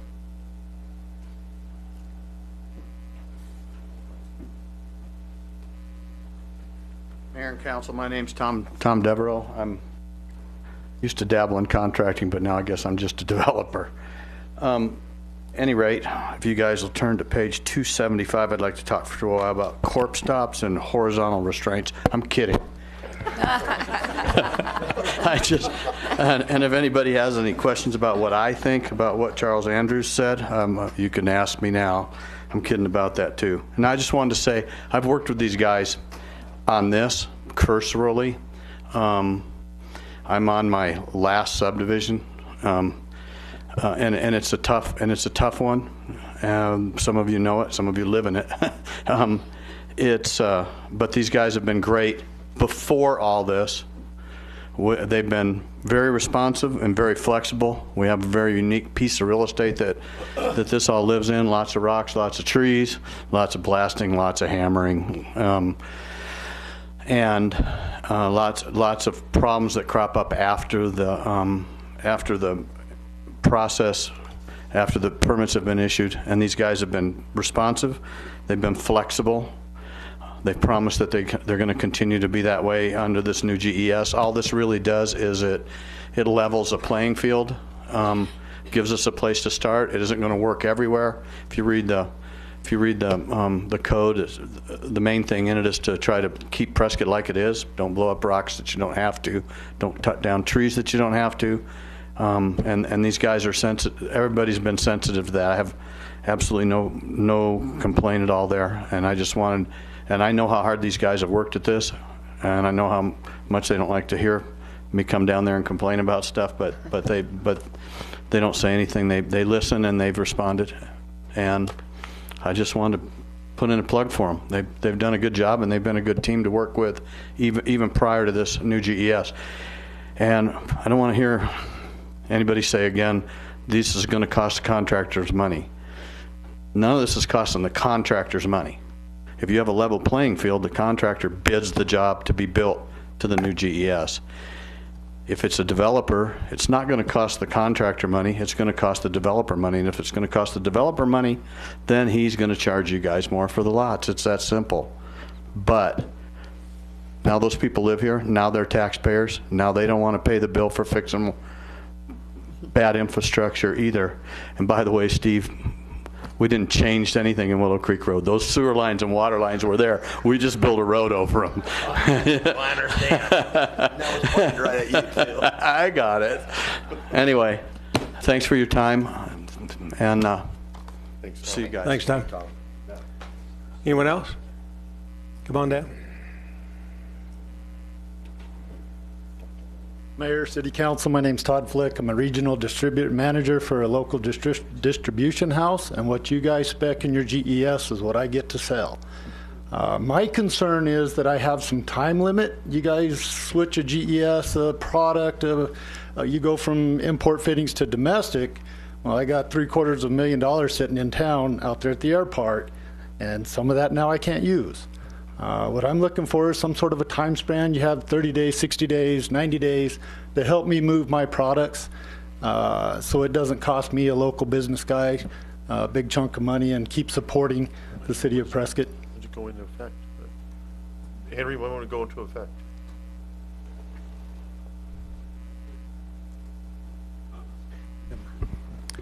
Councilman, in general, 30 days. But one thing I would like to emphasize, that because of the conversation we have had with all the stakeholders, we are not excluding PVC pipes. We are allowing it. We're just going to watch it and have different detail. Nobody has said that we can't. Originally, yes, but we will allow that with some condition, making sure the issues that we have had in the past will not be repeated in the future. Councilwoman Wilcox stated we do have an item tonight for the board to approve. It's about $1 million to fix issues like this. I'm not saying, but that is why. So PVC will be allowed with conditions. So you're looking at 60 days before it goes into effect? It would be 30 days, I believe, after your board approves it. Okay. If I can have some time, much time as I can get, only helps me. I've been moving products down here since 1988. Sold a ton of PVC in this town. So help me, help you guys. That's what I'm asking. So thank you. Okay, thank you. Anyone else?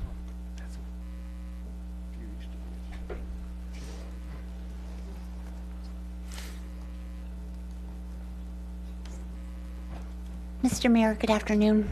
Mayor Pro Tem Council, thank you for allowing me to have some of your precious time. I know everybody knows you, but just go ahead and Sandy identify yourself. Griffiths, Yavapai County Contractors Association. Somebody today told me I was like a tourist attraction. I wasn't sure what that meant. So I could maybe make a revenue income stream or something. Take it however you want to take it. I know. I didn't know what to say. I do want to. This was a real honor and pleasure working with Public Works and our development services community on this general engineering standard book. It's something that we need. We've needed it, and we are at the top. And Henry, we're 1% away. 1%. His words that his staff relayed were indeed humbling and totally caught me off guard and by surprise. And it was a very enjoyable process, and it opened up everyone's eyes to how we should all work together and how we can really learn from one another. No one, no city department, no organization should ever operate in a box. And again, and I know I've said this, no should not be in anybody's vocabulary, because not using that word just makes us bigger and better and more efficient. I'm not here to talk about the material, ductile iron versus PVC versus HDPE. There's pros and cons to this material from both sides of the track. If the city is bidding a city project, they can request whatever material they want in the infrastructure. The developer, the contractor, has to bid accordingly. Private projects is where I have a little concern. The developer hires a registered civil engineer. He's part of that developer team. This civil engineer, he considers and he evaluates different material from ductile iron to PVC. He's looking at the dirt, he's looking at the slopes, he's looking at the drainage, water, sewer. This civil engineer knows what to spec and how to make that project work for the lifeblood and the safety of that development. Therefore, why are we not agreeing with this civil engineer? If he has made a mistake somewhere along the line and the project fails, there's a law of tort of negligence. That's huge. That civil engineer is on the line for that failure. They are conservative in their estimates, but not overly conservative as to where they're going to jeopardize this project. So I'm saying let the developer and his team, his partners, come up with the material they're going to use, again, for the safety and the lifeblood of that community. Don't tie their hands with the city saying, you will use ductile iron. Then, if that's the case, here's my light bulb idea of the day. The city of Prescott can then take over that project from the inception, spend all the taxpayers' money, put in the infrastructure, and call out and do the work. Let's take it away from the developer and save him some money, who's going to save your lot some money, who's going to save your homeowners some money, who's going to save your taxpayers some money. The city wants to call out the material, let them do it. Mr. Mayor? Sorry, excuse me. If, Sandy, I'm going to play the devil's advocate here. Okay, when I have an architect design a project for me, okay, and I say, don't specify expensive light fixtures or plumbing fixtures, okay, but an engineer is going to go to the minimal standards. Not necessarily, sir. Not the ones I work with, okay? You give them specific instructions as a builder, and they're going to do it. A stamp, if the PVC, and I'm not here against PVC, but I'm just saying if the standard is PVC and it's cheaper for the development, that engineer is going to say you can use PVC on that because it's the minimal standard. I disagree with you 101%. Even though they are trained to be conservative, they're not trained to be overly conservative. And if we have a city engineer out there doing that, pull his license. That's not how they should work for the safety of this community and the taxpayers that live here. Shame on them. And I seriously doubt if any one of our local engineers are doing that. Well, we'll know soon enough who they all are because we'll have business license. Councilwoman Orr. Darn those business licenses. Wow, something positive from Greg. You know, and if he designs a project like that, Councilman, for low-cost material, he is being unethical. That's huge. Devil's advocate. It's okay. So, Sandy, my question earlier from Charles is, so will there be some flexibility here? And I'm hearing you say that you don't feel that, and I don't want to put words in your mouth, but that the city will give that flexibility to developers. I mean, there might be times, and I'll ask, might there be times that PVC might be better than the other because of soil condition or for whatever reason? I don't know, I'm not an engineer or builder. But it seems to me that if a developer wants to use a particular product, they should be able to use a particular product, unless it's unsafe. I wholeheartedly agree, Councilwoman Orr, because they've got their engineer they're working with. And they've got their investments. And they have their investment, and they're designing this project to standards. Yes, the city of Prescott is saying, well, you can come to us and we can consider an alternative.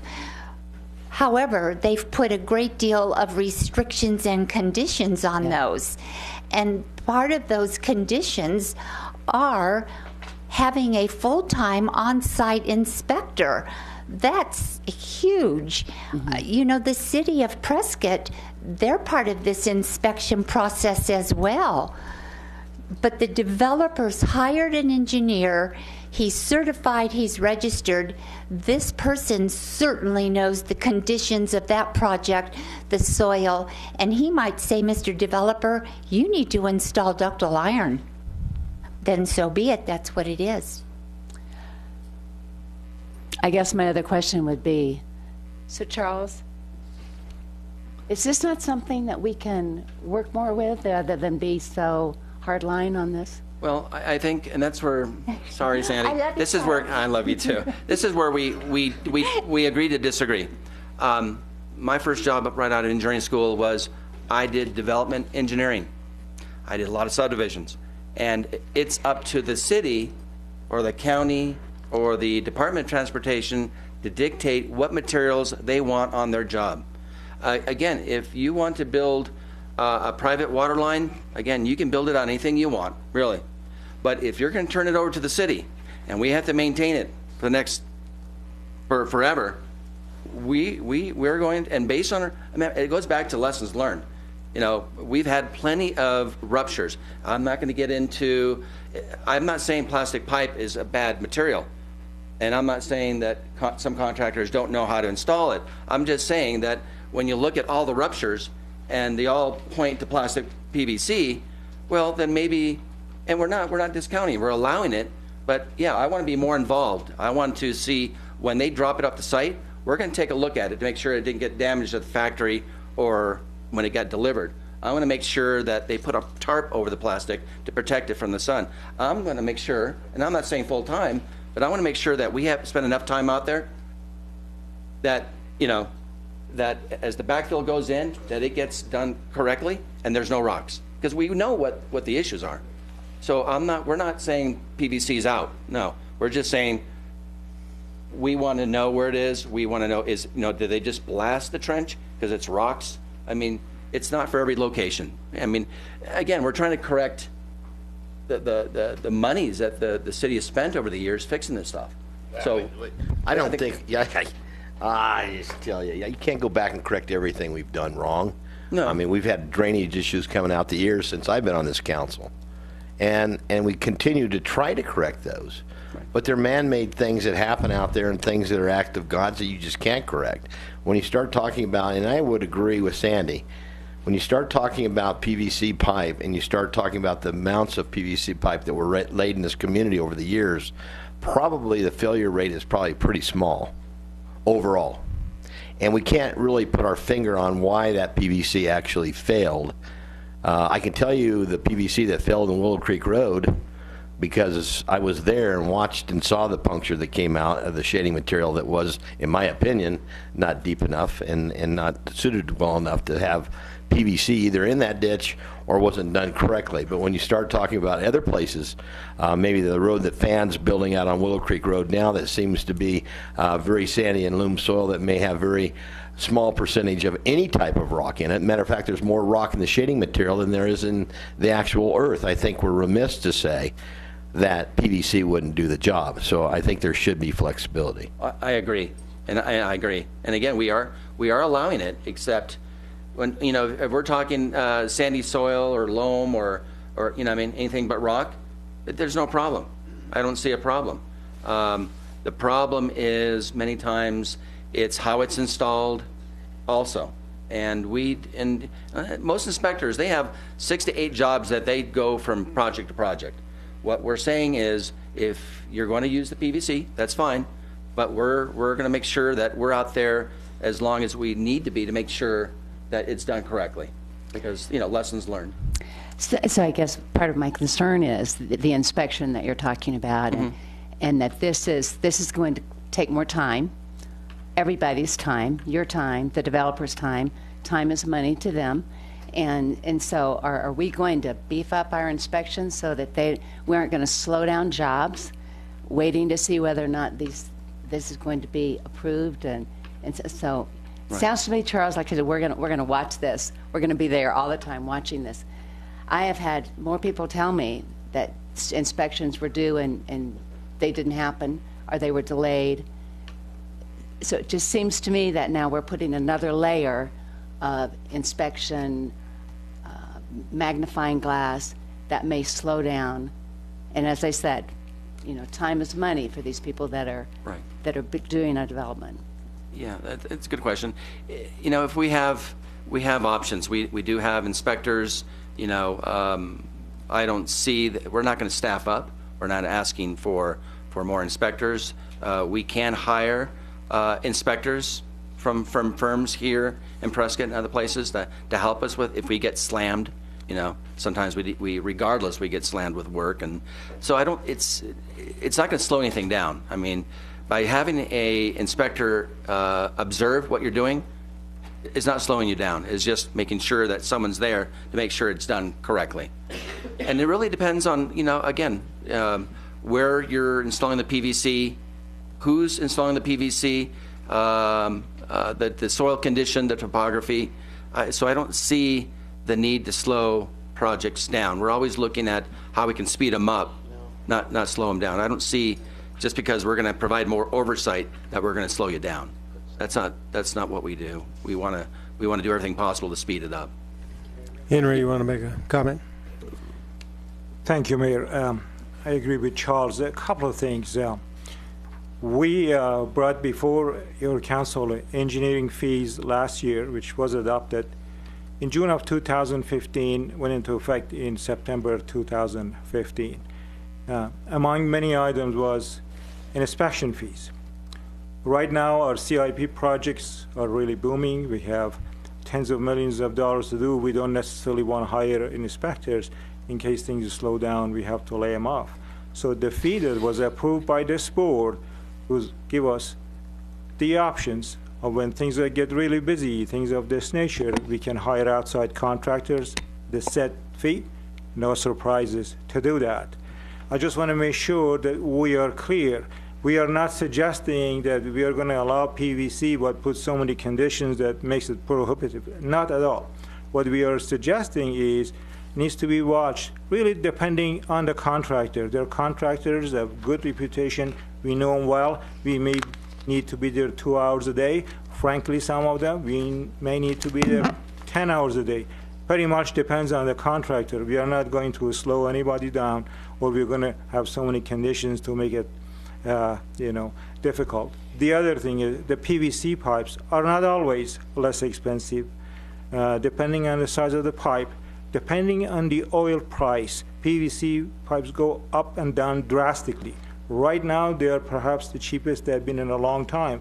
When the oil price goes up, the PVC pipes are actually, some of them, more expensive than ductile iron. Our utility manager, who has been with the city for a long time, 20 years, is not here today. He's out of town. So he has been around when PVC pipes were installed, and he's pretty adamant that this doesn't work as well anymore because he's been right in the heart of replacing all these pipes because they failed. Again, we are not suggesting all equal. The information says that ductile iron is a more durable pipe.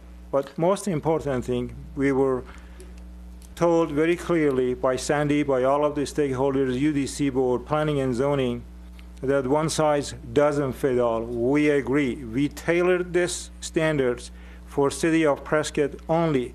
What applies in city of Phoenix or in Oregon or Michigan, they don't necessarily apply for the city. I don't know if you know it. To my knowledge, the city of Prescott's utility system is the most complicated in the state of Arizona, if not one of the most complicated in the nation. Because of that, what applies to another place that's no rocks, flat, different soil, it doesn't apply to Prescott. for very same reason. And Mr. Tom Daver also kindly stated, we work with them because we have a lot of rocks. That's the beauty of city of Prescott. We are not going to change the city, but we have flexibility, so not everything has to follow this standard when it comes to road construction. All we are suggesting is we have compromised to say PVC will be allowed, but under certain condition. Thank you. Okay, thank you.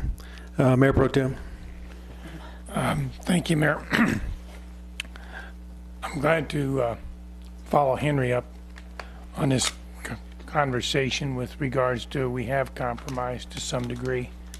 I think if Sandy's a tourism attraction, we probably ought to tax her. We probably ought to put some sort of a registration fee on her. I'll have to get a business license. Fee on her. It sounds like a good excuse, you know, to me to have an annual registration for her and everything else. I kind of agree with Blair. Some of this may be a little overreach, but I also agree with Henry that if the city's going to assume the liability and the responsibility in the future for a project, the city ought to be in a position to depend on the engineers we hire to tell us what we want on the project. The other option would be don't assume no capital projects for the city to have to absorb. I mean, if indeed the issue is we only want what we want to take care of, okay, I can buy that. I mean, when you come into, there's nobody holding a gun to anybody's head to do this, or this.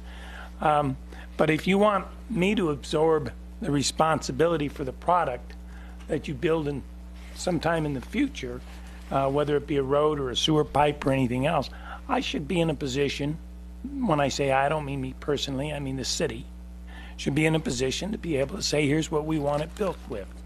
And if we're flexible and it's not overreach, if we have worked with a contractors association, 99.9% or 99.1% sounds like a pretty good deal and much better than 92%. I agree. We've come a long way with this book. And like Charles and Henry said, we've spent many hours, countless hours. Some of them were great hours. Some hours, we got through it. So we're almost at the end of the tunnel.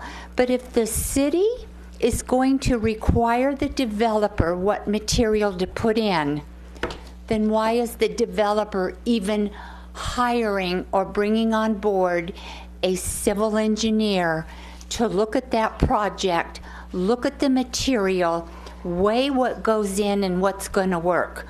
As I said earlier, turn it over to the city and let them absorb everything and free the developer from this.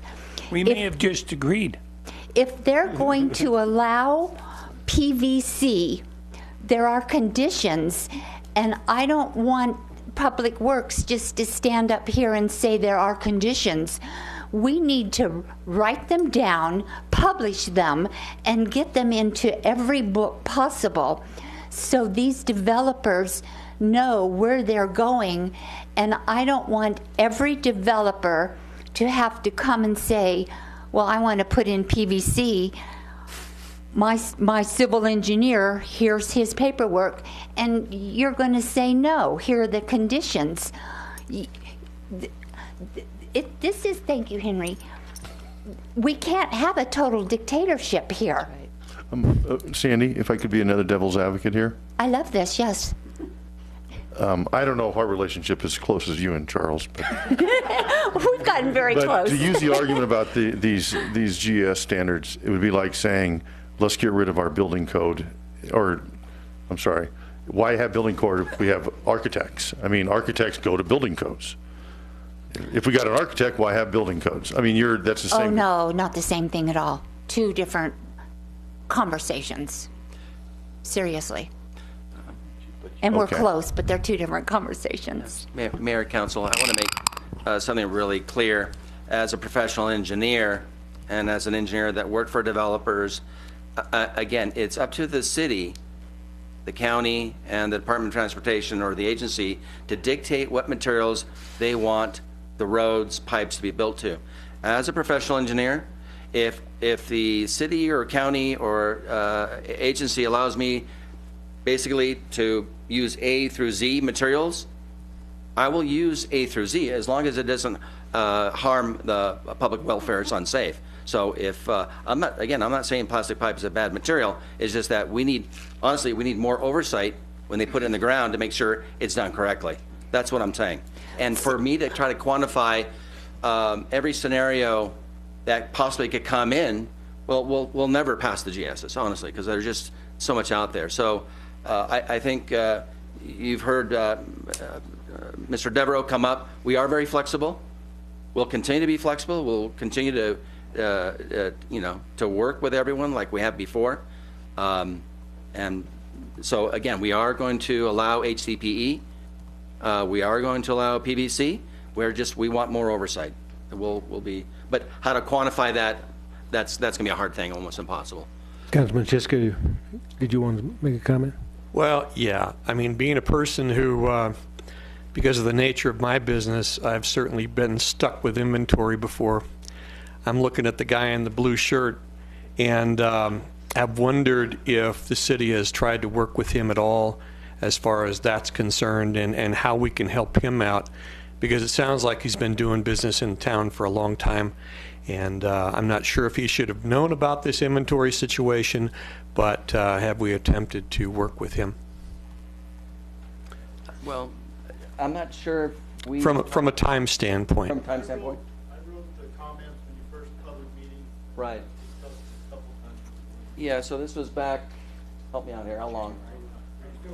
October. So again, a lot of people know it's coming. I think, as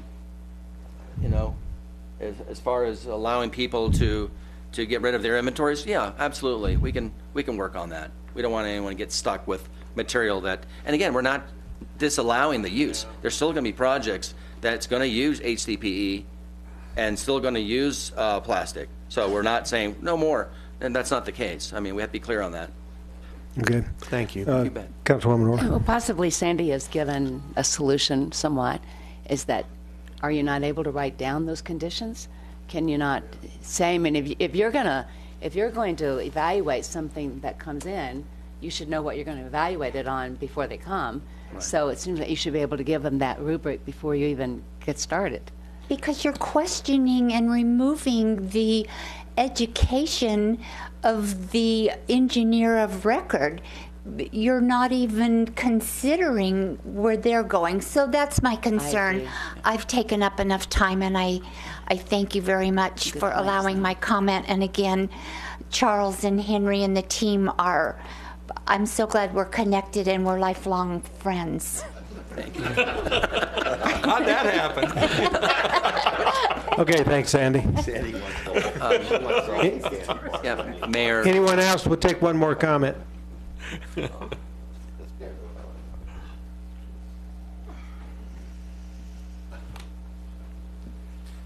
Thank you, Honorable Mayor and Council. My name's Brent Hilliard. I'm from Phoenix. We came to Phoenix in 1983 and built a pipe plant that manufactures PVC.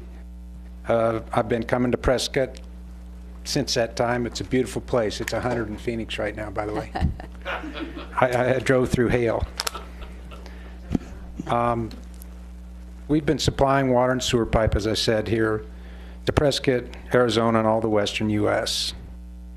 We're here collectively. There's two other manufacturers of PVC pipe. We've tripled our pipe plant since 1983, and two more pipe plants have moved to Arizona. That's because of demand. As the industry man said, it's rare we're coming to defend, and it's not going the other way. I just wanted to comment just a couple quick things that, one, I have nervousness. One thing I think that shows up in the language of the standard is that it's very limiting, and it's great to hear that PVC is going to be considered, but the language that, as it's written, is a no when you read it from our perspective. So I was hoping that some more comment could be made, and know that there's industry experts available to help the council with some of those. I'd take any questions, and I'd also sit down. Any questions, comments?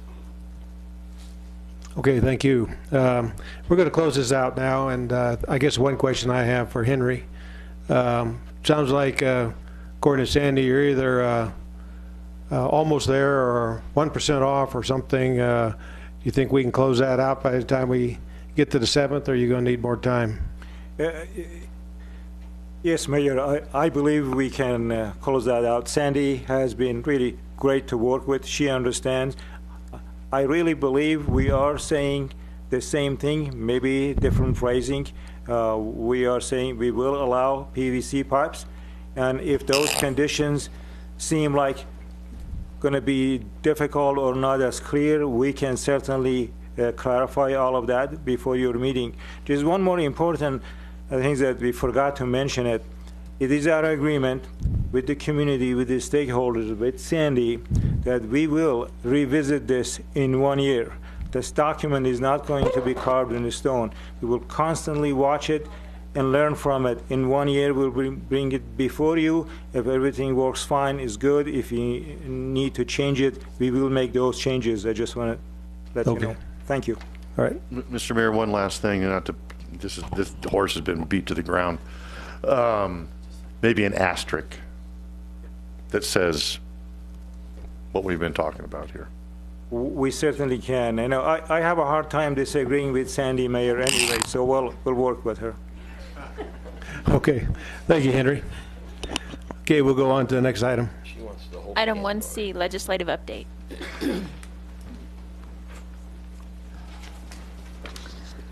Thank you, Mayor and Council. I thought we were going to get to talk about being out of legislative session, but I felt like we were just in it. So after 117 days of session, the legislature did adjourn sine die in the early morning hours of May 7th. They went hard through the night and approved about 200 bills on their last day. And so now we are at the point where we are awaiting the governor's signature, veto, or for the governor to allow the bills to pass without signing or vetoing them. So just as a reminder, we had 1,247 bills posted this session. At the end of the day, 388 passed through the legislature. 250 of those have been signed as of this morning, and 9 of the bills were vetoed by the governor. I want to point out on what's been provided to you, you'll see green and red on the first page. If the bill is green, then it passed. If the bill is red, then it didn't pass, or it was vetoed by the governor. So those are the bills that we had been tracking this session, and that gives you a little bit of information about what the bill is, what it contained, if it was amended, whether it passed or not, whether it was signed by the governor, vetoed, and then the next set of documents is a reminder of what the city's position was on the bill and where the votes landed as far as our delegation and then the votes in the Senate and in the House. So as sine die has occurred, once that occurs, any bill that was approved during the session that hasn't been acted on by the governor, he has 10 days from sine die to act upon those bills. So tomorrow will be the last day that he has to either sign, veto, or allow a bill to pass without action. As a reminder, at the top of our list of bills that we were following and supporting and championing was House Bill 2107, Structured Sober Living.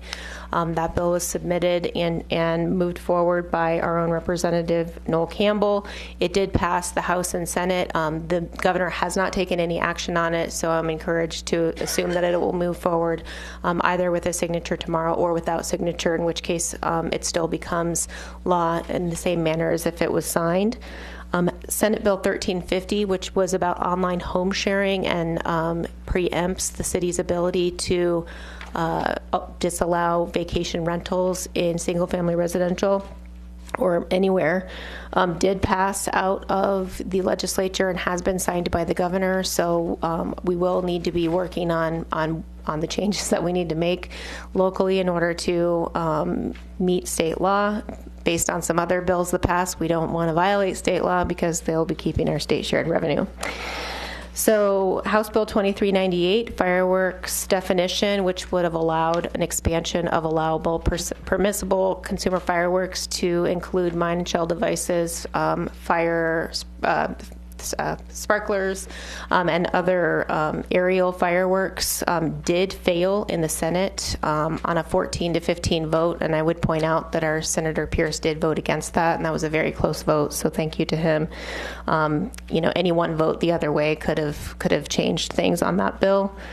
And then Senate Bill 1400 and Senate Bill 1268, which were regarding water supply requirements, which would have required a county that had a water supply requirement to update that requirement every 5 years with a unanimous vote of the Board of Supervisors, and would have allowed a city or town to opt out of meeting assured supply in counties where it is required, did pass out of the legislature, but those bills were vetoed by the governor, citing obviously the concern that we have statewide about our water supply, and that water supply doesn't begin and end inside of a county or a city. With that, I would be open to questions, but I also just wanted to point out that we have forwarded two resolution items to the League of Cities and Towns, one regarding public safety personnel retirement system funding options, as well as the other regarding what we've continuously talked about, which is the pressure on local revenue sources, as well as state shared revenue coming to cities and towns. And then we have tentatively scheduled Barry Aarons, who is our contract lobbyist, to present a session recap at the June 21st work session of the City Council. Any questions, comments? Okay, thank you. Thank you. Final item. Item 1D, request for information regarding May 17, 2006 voting meeting agenda items. Any questions on what we're coming up with at 5:30? Does anybody see any agenda items, consent agenda items they want to pull? No. Okay. Thank you. Oh, I'm sorry. I had one question for Tom on the Mike's liquor license. I'd like to know how many sober living homes are within a mile of that site on the corner of Gurley and Bradshaw, and then how far away the elementary school is. Any other questions, comments? Okay, thank you, everybody. Thanks for coming. Meeting adjourned.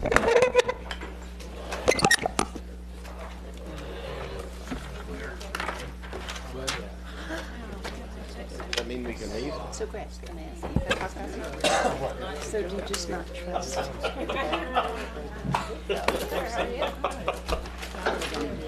No, I didn't. Boy, did I underestimate that. They don't pay attention here, see over an hour. Stop here.